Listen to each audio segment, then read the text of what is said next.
ratu sakti saya, Pak Bupati, saya hormati. Ini alhamdulillah benar memang beliau itu. Saya ini banyak sekali agenda, tapi semuanya di cancel sama istri saya itu. Itulah galaknya perempuan Oku. Kiai aja disandra. Makanya kalau ada yang nanya kenapa kiai istrinya cuma satu, itulah kesalahan saya.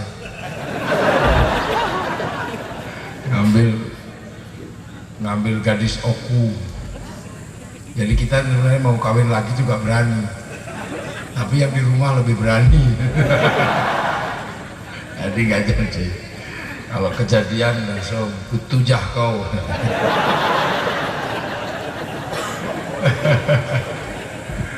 Nggak tahu saya dulu kok bisa jatuh cinta sama Au gitu. Au, deh, mana kabar nih? Makanya saya seneng, paling seneng itu lagu Dirut itu. Jadi lagu Dirut itu saya seneng, cuman dia suka marah-marah. Ke kalangan Caka Gunung Muda.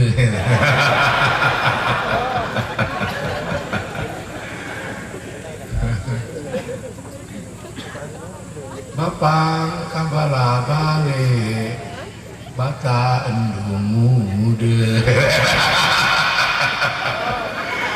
Gitu kan Dirut gitu. Dan alhamdulillah karena istri saya ini paling rajin mengingatkan saya, Mas pulang, yuk pulang, yuk pulang. Cuman hanya ada satu hal yang saya minta dari Pak Bupati, saya kalau pulang itu mobil saya yang bawah sering rusak. Iya. Jadi saya itu kalau pulang ini lah ribut sama istri ini, kita mau bawa yang tinggi apa yang pendek, dia pasti bawa yang pendek. Kalau nggak bawa Velfire, bawa Alphard, pasti bawahnya itu yang copot. Apa? Oh, karena ini nyangkut. Tapi hanya disitulah saya menemukan keindahannya. Hanya karena pulang ke Kota Wai, saya bisa merasakan betapa perjuangan itu berat. Semoga tahun depan kalau pulang atau minggu-minggu depan pulang, jalannya sudah mulai bagus. Ya kita semua paham anggaran habis untuk COVID, untuk penyakit kita bersama ini. Pak Wakil Bupati yang saya hormati, alhamdulillah dari dulu tetap menawan, gantengnya awet. Pak Kapolres ya masih sangat muda Pak Kapolres. Pak Dandim ada, Pak Dan Ramil komplit. Oh iya ini di sini, ini yang ketemu di Akmil dulu. Iya sama Pak Dudung. Iya sampai sini juga. Iya, tadi juga sama. Jadi ada polisi ke rumah, ajak makan kerang sekitar setengah tahun, hampir 7 bulan yang lalu. Tadi ketemu jadi Kapolres Morenin, Paris. Ya itulah. Ya, Dan Ramil, ya, Pak Dan Ramil. Saya paling takut sama Dan Ramil, karena Kiai pernah dimarahi Dan Ramil. Dia marah-marah. Acara di Koramil, Kiai yang diundang itu dari awal dimarahi. Saya yang undang Pak Kiai. Kenapa dari tadi yang disebut Kodim terus? Ya Allah, ya Kodim, ya Allah, ya Kodim. Sekali-sekali kok Koramil kita gitu. Kiainya ngalah gini ya Koramil.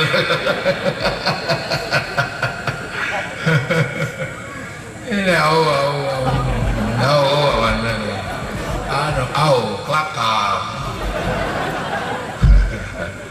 Kelakar, dia bener kelakar gitu ya. Kelakar. Iya lu, ya. Alhamdulillah para santri, wali santri ini, kalau yang belum disebut siapa ini? Pak Kajari, mana Pak Kajari? Ya Allah. Ya saya kemarin di acara di Kejaksaan Jakarta sama Pak Burhan. Penjenengan yang di Oku Selatan. Nah ini Yang lain lagi mana ini anggota DPR? Wah semua kalau disebut ini nggak selesai ini. Mana lagi? Yang para sesepuh sih itu tuh sih kita sebut. Oh, sesepuh adat mana sesepuh adat? Oh, Lombok. Mana yang Lombok? Itu pasti pedes. No. Nah ini lah ini. Mau Sriwijaya.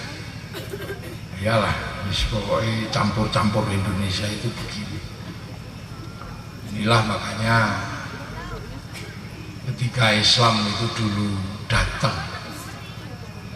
itu baru ketemu yang di dalam Al-Quran disebut waja'alnakum syu'uban wa qabaila lita'arufu, itu baru ketemu di sini. Jadi Islam itu baru ditantang betul itu ya ketemu di sini. Karena ketika ketemu di sini pembicaraannya jadi banyak. Kalau di Arab sana membicarakan makanan paling kurma sama gantung, pintok. Begitu sampai sini pembicaraan makanan itu jadi macam-macam. Ada umbut, ya kan, ada umbut, ada tales, ada telo, ada wah macam-macam sampai sini. Jadi makanya orang harus benar-benar cerdas ketika membawa Islam, ketemu dengan dinamika yang kayak di Nusantara. Di sana kalau ngomong agama itu cuma Islam, Yahudi, Nasrani. Sampai sini ketemu dengan Hindu, ketemu dengan Buddha, ketemu Konghucu, ketemu agama yang beraneka ragam. Perbincangannya jadi luas. Jadi Islam itu ketemu dengan beraneka macam. Kalau di sana itu yang dibicarakan itu binatang. Itu paling ya unta, sapi, kambing. Sampai di sini itu perbincangan binatang itu ketemu garangan, luwak, musang, yang kentutnya bau itu telegu. Jadi perbincangannya menjadi semakin komplit. Makanya ulama Indonesia itu harus benar-benar cerdas, karena dinamikanya menjadi sangat luar biasa.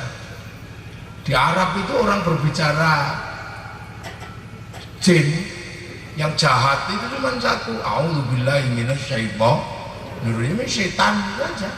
Sampai sini setan itu jenisnya macam-macam. Gendruwo, kuntilanak, suster ngesot. Jadi tambah komplit sampai sini. Makanya hati-hati, kadang itu sekarang ini banyak ulama yang nggak cerdas. Makanya dikit-dikit salah karena dia nggak ketemu referensinya. Dan ini butuh kecerdasan.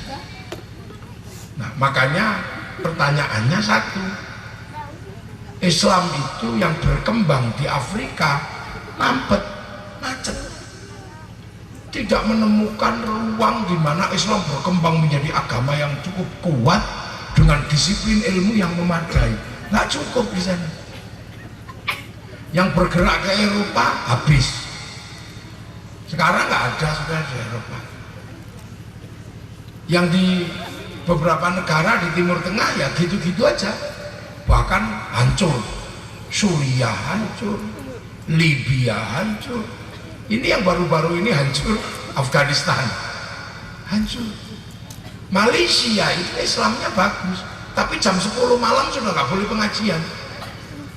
Jadi bisa ditangkap sama kalau jam 10 malam.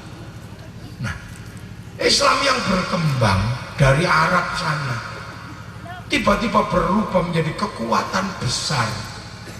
Kekuatan besar dan mampu menopang sebuah bangsa dan negara itu hanya Islam di Indonesia. Ini bukan sesuatu yang sederhana. Orang haji terbanyak dari Indonesia, antriannya sudah 40 tahun. Masjid paling banyak di Indonesia. Bahkan orang hafal Quran paling banyak di Indonesia. Jadi jangan dikira Indonesia ini. Makanya kalau ada orang jelek-jelekin Islam di Indonesia itu, kadang sih pengen tak kasih ini loh, apa, tak kasih bonus tempoyak ini. Jadi ini kita berbicara tentang fakta beragama. Islam itu bukan dari Indonesia, Islam itu dari Arab. Islam itu dari Arab. Rasulullah itu tahun 1600. Tapi di tahun 2022 Islam di dunia yang paling stabil dan semakin menunjukkan kekuatannya itu Islam Indonesia. Nggak kebayang di daerah terpencil dan pelosok kayak begini masih bisa berkumpul dalam satu malam orang Islam semua ini, makan semua. Saya tadi di Muara Enim, ribuan orang. Tadi malam di Oku Timur, ribuan orang. Siangnya ribuan orang. Pagi-pagi di tempat muslimat, ribuan orang. Ini makan semua. Ya, kumpul semua. Dan ini nggak pernah ada seperti ini di negara Islam yang lain. Tapi begitu kemarin ada corona, begitu negara mengatakan stop semua, nggak ada yang terus ngeyel gitu, nggak ada yang kayak India sampai dipukuli polisi, itu nggak ada. Sudah berhenti, ya Pak. Khol berhenti ya Pak. Pengajian berhenti ya Pak, ya. Tapi yang tidak pernah kumpul biasanya ngeyel malah. Kita tidak takut corona, kita hanya takut kepada Allah. Corona bikinan Allah, jangan takut corona, musyrik, kamu hanya takut kepada Allah. Boleh, kamu jangan takut sama singa, takutlah kepada Allah, karena Allah yang bikin singa. Tapi tidur aja di samping singa. Kalau nggak dimut,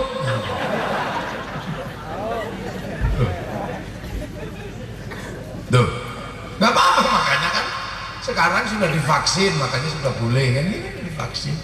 Kalau masih ada yang nggak mau divaksin, nggak apa-apa, itu hak asasi manusia. Dan saya memberikan peluang hadiah yang cukup bagus bagi yang menolak vaksin. Tak kasih hadiah haji sama umroh. Kalau ada yang menolak vaksin, tak kasih hadiah haji sama umroh. Karena kalau mau umroh pasti divaksin. Nah kalau sudah divaksin ya sudah, nggak jadi ya gitu. Ini fenomena yang luar biasa ya. Di beberapa negara dengan alasan agama ributnya luar biasa. Sini tenang loh.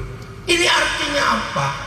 Ulama-ulama yang biasa ngumpulin orang dalam setiap kegiatan kebersamaannya, begitu negara mengatakan jangan, ya. Ini yang tidak difahami adalah apa?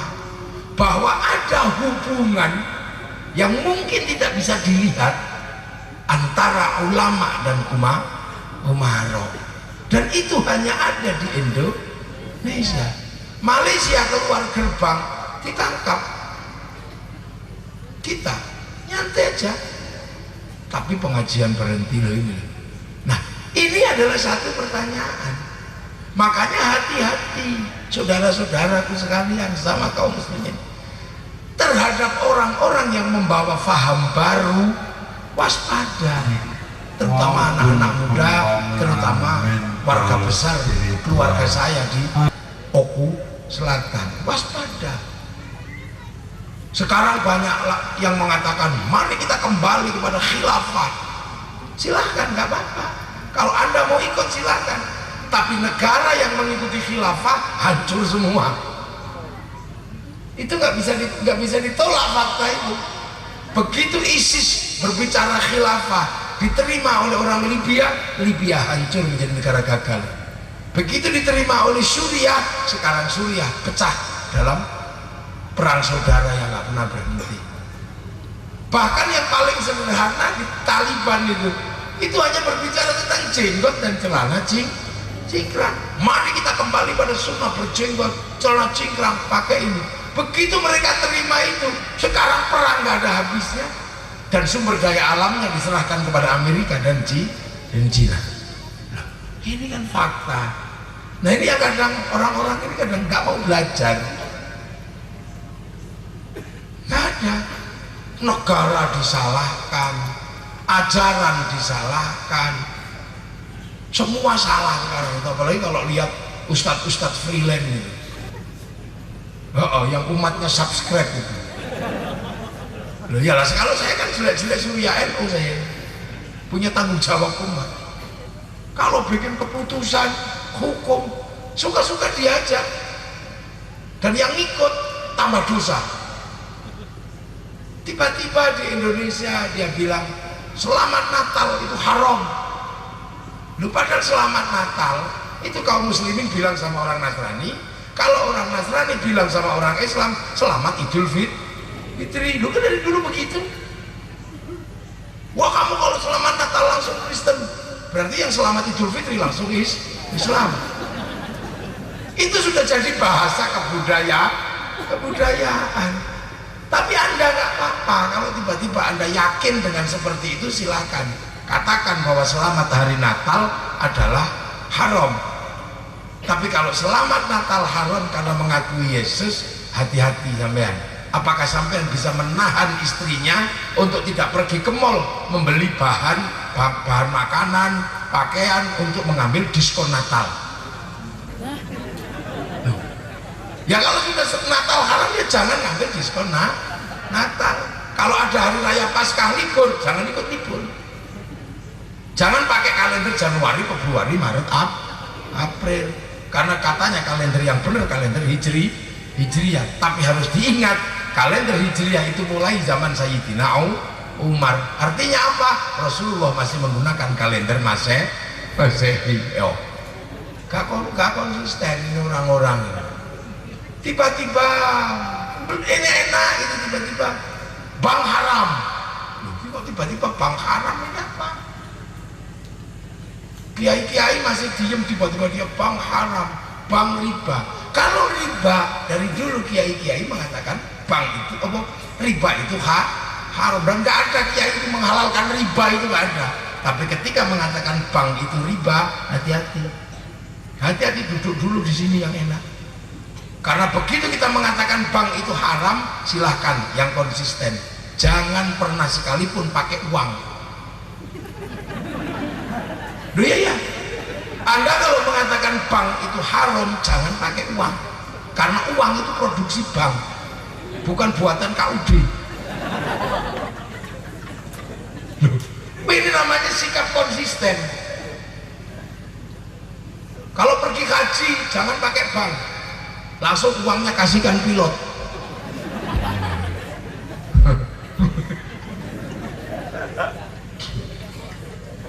Ya, nah sudah, jangan baca Quran, ya, jangan baca Quran cetakan, karena hampir semua cetakan Quran utang bank dulu sebelum dibeli oleh negara. Tanya jabat negara, Pak Kabak Kesra, tahu persis itu.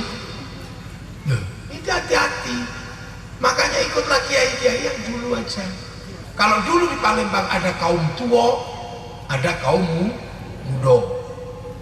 Nah yang berjalan sekarang masih tinggalannya kaum tua.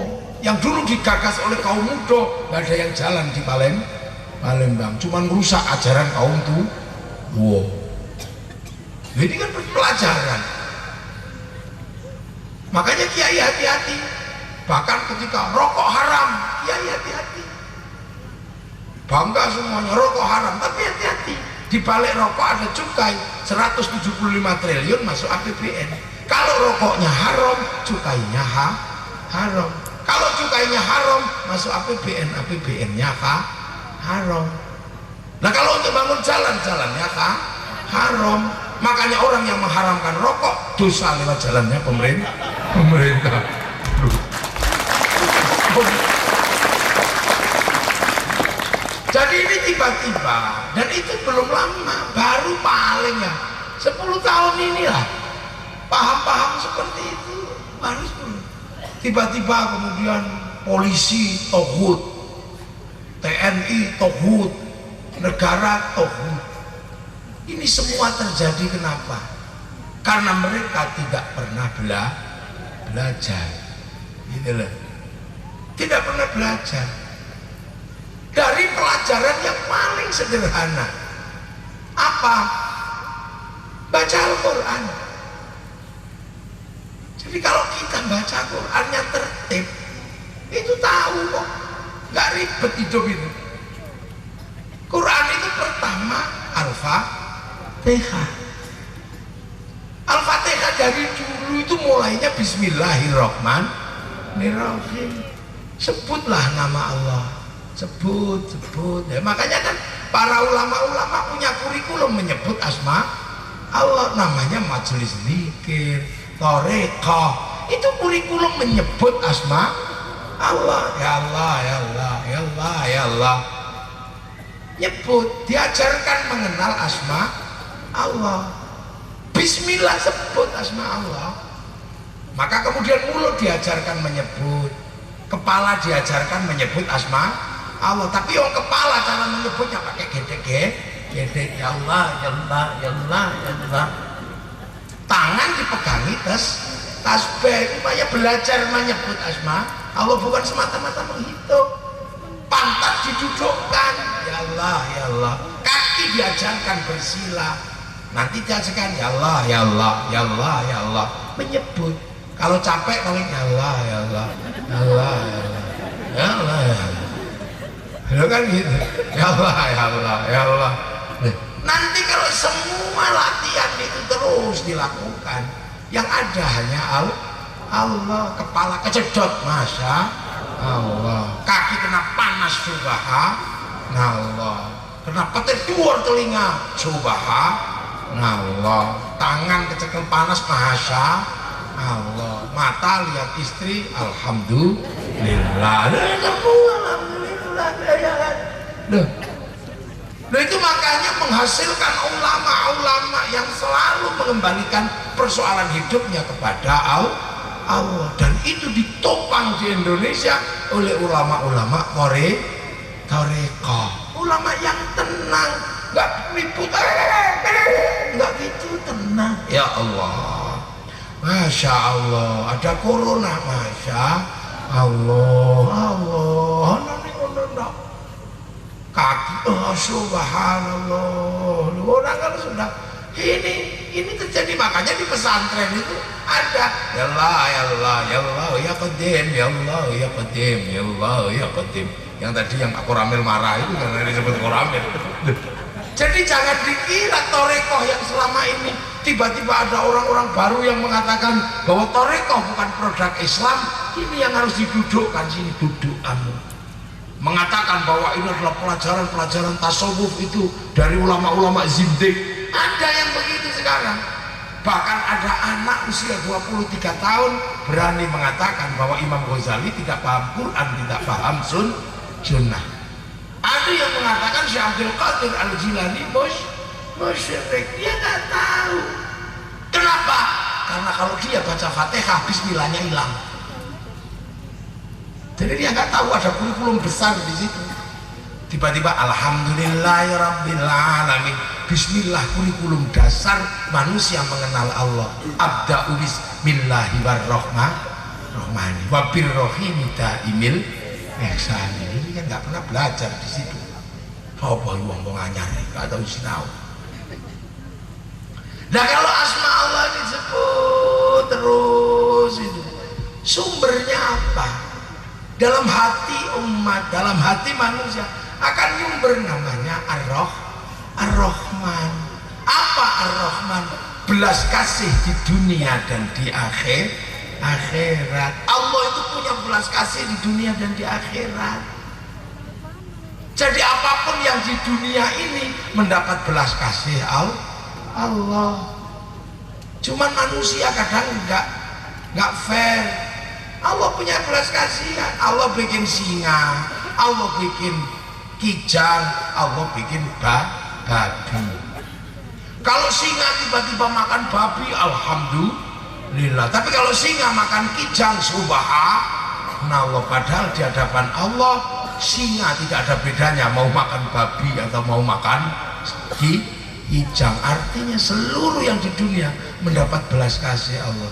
Loh, artinya orang-orang yang tumbuh di sini nggak pernah heran ketika melihat orang Yahudi, oh dia di dunia berarti dapat belas kasih Allah. Ketika orang Nasrani hidup di dunia dapat belas kasih Allah. Ketika orang nakal mendapat belas kasih Allah.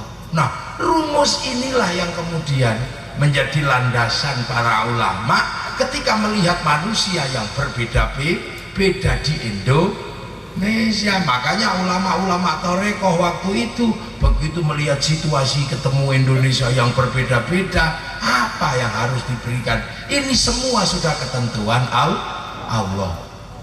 Islam punya tawaran apa? Kalau di sana hanya ketemu Yahudi Nasrani, kalau di sana hanya ketemu suku Khazraj, suku Aus, suku Quraisy, di sini sukunya banyak, berbeda agama, berbeda suku, berbeda bangsa. Tawarannya apa? Agar Islam bisa merangkul semuanya dan semua dilindungi oleh Islam. Tawarannya satu waktu itu para ulama mengembalikan semua kepada Rasulullah. Apa konsep Rasulullah ketika ketemu perbedaan-perbedaan seperti ini, agama, suku? Rasulullah dengan tegas menyatakan, kullukum ra'in wa kullukum mas'ulun an ra'iyati. Kalian semua adalah para pemimpin yang harus saling bertanggung jawab. Akhirnya orang yang berbeda-beda itu disatukan oleh para ulama-ulama awal yang membawa Islam ke Nusantara, disatukan dalam konsepnya Rasul tentang ra'iyah, hidup saling bertanggung jawab. Ra'iyah itulah yang akhirnya diserap ke bahasa Indonesia menjadi rakyat. Jadi rakyat adalah konsepnya Rasul. Ketika Islam ketemu dengan perbedaan-perbedaan, hiduplah bersama yang rukun tapi saling bertanggung jawab. Dan satu-satunya bangsa muslim dunia yang sanggup mengambil kalimat ra'iyah untuk membangun konsep warga bangsanya hanya muslim Indonesia. Nah itulah maka kiai-kiai sepuh gak gampang ngafirkan orang. Mana ada ulama-ulama sepuh kafir? Nah, karena para ulama sepuh tahu malu sama Rasulullah. Indonesia memilih konsep ra'iyah. Kita bukan people. Kalau people itu vox populi vox dei, suara mayoritas suara Tuhan. Begitu mayoritas dia menindas persis kayak khilafah. Kita bukan komunis. Kalau komunis itu diktator proletariat. Jadi orang-orang proletar itu melakukan prinsip diktator kalau dahulu. Tapi kita ra'iyah. Maka jangan pernah khawatir, jangan pernah takut orang di luar Islam tidak akan pernah ditindas oleh kaum muslimin, karena kaum muslimin menggunakan konsep ra'iyah, rakyat.